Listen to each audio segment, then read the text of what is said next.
வாழ்க வையகம், வாழ்க வளமுடன், குருவே துணை, குரு வாழ்க. நாம் இன்றைக்கான வீடியோவில் எதை பற்றி பார்க்க போகிறோம்னா, இப்போ ஒரு மருந்து கடையில் போய் நமக்கு தேவையான மருந்தை வாங்குகிறோன்னா அதில் நமக்கு தேவையான சத்துக்களை சேர்த்துருப்பாங்க. ஒரு சத்தும் இன்னொரு சத்தும் கலந்து தன்னோட தன்மையை இழந்துடக்கூடாதுன்றதுக்காக இன்னும் பலவித விஷயங்களை சேர்த்து கொடுக்கப்பட்டது தான் மருந்தோ அல்லது மருந்து சிறப்போ. இது நம்ம மனிதர்கள் சேர்த்த மருத்துவ பொருட்கள். ஆனால் இறைவனே மருந்தா பல விஷயங்களை, பல சத்துக்களை சேர்த்து கொடுக்கக்கூடியது தான் இயற்கை உணவு.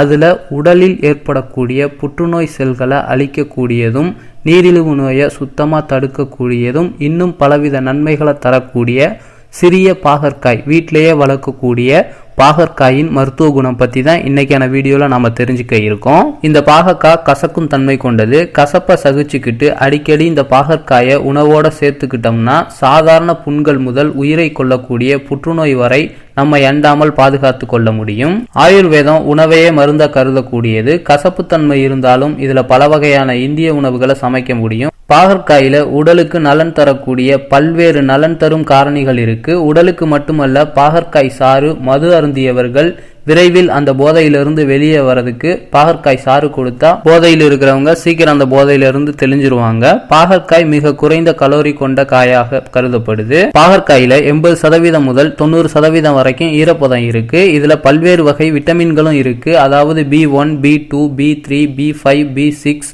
அடுத்ததா விட்டமின் சி, கனிமங்களான பொட்டாசியம், மக்னீசியம், சோடியம், ஃபோலட், துத்தநாகம், பாஸ்பரஸ் மற்றும் மாங்கனீஸ் போன்ற தாது சத்துக்களும் இதுல அடங்கி இருக்கு. இதுல இரும்பு சத்தும் தேவையான அளவு இருக்கு. பிராக்கோலில இருக்கக்கூடிய பீட்டா கரோட்டின் அளவை காட்டிலும் இதுல 2 மடங்கு அதிகமா இருக்கு. கீரையில உள்ள கால்சியத்தோட அளவை காட்டிலும் இதுல 2 மடங்கு கால்சியம் அதிகமா இருக்கு. வாழைப்பழத்துல உள்ள பொட்டாசியத்தோட அளவை காட்டிலும் இதுல 2 மடங்கு அதிகமா இருக்கு. ஆயுர்வேதத்தோட தந்தன் சொல்லக்கூடிய சரக்கா, சமஸ்கிருதத்துல காராவெல்லா என்று சொல்லக்கூடிய பாகற்காய அதிக அளவு கசப்பு உள்ள பொருட்கள் உள்ளடக்கிய திக்தஸ்கந்தா எனப்படும் பகுதியில வகைப்படுத்தி இருக்காரு. 100 கிராம் பாகற்காயில என்னென்ன சத்துக்கள் இருக்குங்கிறதையும் சொல்லியிருக்காங்க.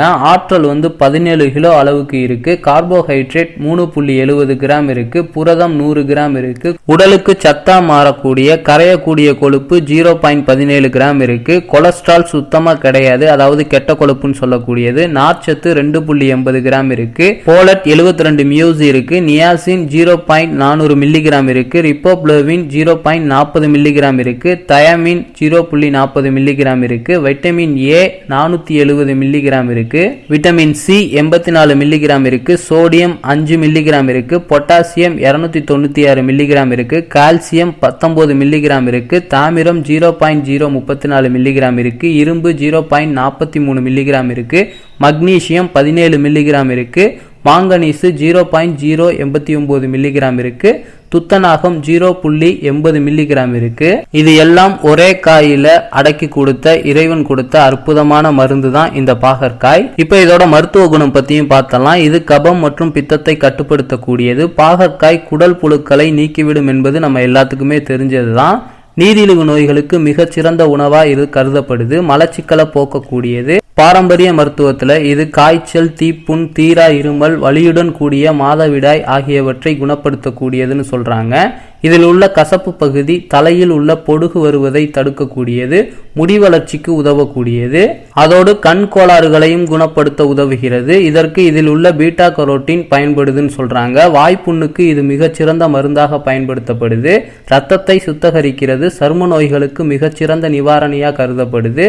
தோல்வியாதிகளையும் குணப்படுத்தக்கூடியது. எக்ஸிமா மற்றும் சொரியாசிஸ் சொல்லக்கூடிய நாள்பட்ட தோல்வியாதிகளை குணப்படுத்தும் சக்தி இதற்கு அதிகமா இருக்கு. சருமத்தில் ஏற்படக்கூடிய சுருக்கத்தை தடுக்கக்கூடியது. அதோடு சருமத்துக்கு பளபளப்பையும் தரக்கூடியது. பாகற்காய் பசியை தூண்டக்கூடியது. மூல நோயால் அவதிப்படுபவர்கள் பாகற்காய் சாறு குடிச்சிட்டு வந்தாங்கன்னா சிறந்த நிவாரணம் அவங்களுக்கு கிடைக்கும். மாதவிடாய் சுழற்சியை சீராக்கக்கூடிய சக்தி இந்த பாகற்காய்க்கு இருக்கு. மேலும் தாய்மார்களுக்கு பால் சுரப்பை அதிகரிக்கும் சக்தியும் இதுக்கு இருக்கு. எடை குறைக்க விரும்புவோர் இதை சாப்பிடலாம். உடலில் கொழுப்பு சேர்வதை இது தடுக்கும். ஏன்னா இதுல கெட்ட கொழுப்புன்றது இல்லவே இல்லை. அடுத்ததா இது மார்பு புற்றுநோய்களுக்கு மிக சிறந்த உணவா கருதப்படுது. பாகற்காய் சாறு குடிக்கிறதுனால புற்றுநோய் செல்கள் உற்பத்தியாகாம தடுக்கப்படுது.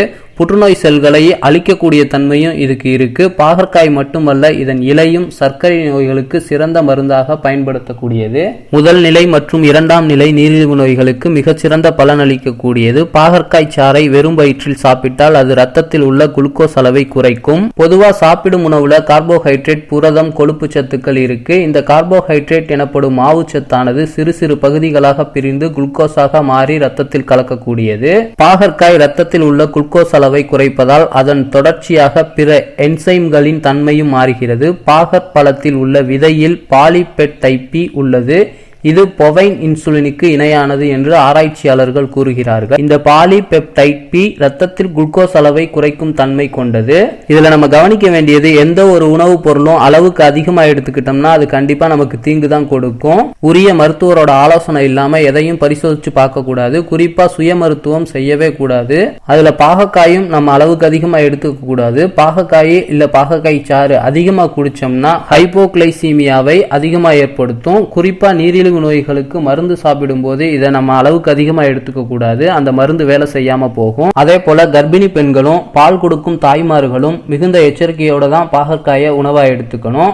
கம்மியாக தான் எடுத்துக்கணும். நமக்கு தேவையான அளவு மட்டும்தான் எடுத்துக்கணும். வாரத்தில் 1 அல்லது 2 நாள் மட்டும் உணவாக எடுத்துக்கிட்டா போதுமானது. ஒட்டுமொத்தத்தில் பாவக்காயை நமக்கு தேவையான அளவு மட்டும் உடலுக்கு எடுத்துக்கிட்டோம்னா உடலுக்கு நோய் எதிர்ப்பு சக்தியை அதிகமாக ஏற்படுத்தி உடலை பாதுகாக்கக்கூடிய தன்மை இந்த பாகக்காய்க்கு இருக்கு. பாகற்காய் மட்டுமல்ல, இயற்கையான சூழல்ல பூச்சி மருந்து தெளிக்காம உருவாக்கப்பட்ட எந்த இயற்கை உணவும் நமக்கு உடல் ஆரோக்கியத்துக்காக இறைவனால கொடுக்கப்பட்ட மருந்துங்கிறத சொல்லி இந்த வீடியோவை நிறைவு செஞ்சுக்கிறேன். இந்த தகவல் உங்களுக்கு பயனுள்ளதா இருக்கும்னு நினைக்கிறேன். இந்த தகவல் பற்றிய கருத்துக்களோ சந்தேகங்களோ இருந்தா கீழே கமெண்ட் செக்ஷன்ல சொல்லுங்க. இதே போல அடுத்து ஒரு வீடியோல உங்களை சந்திக்கிறேன். வாழ்க வையகம், வாழ்க வளமுடன், குருவே துணை, குரு வாழ்க.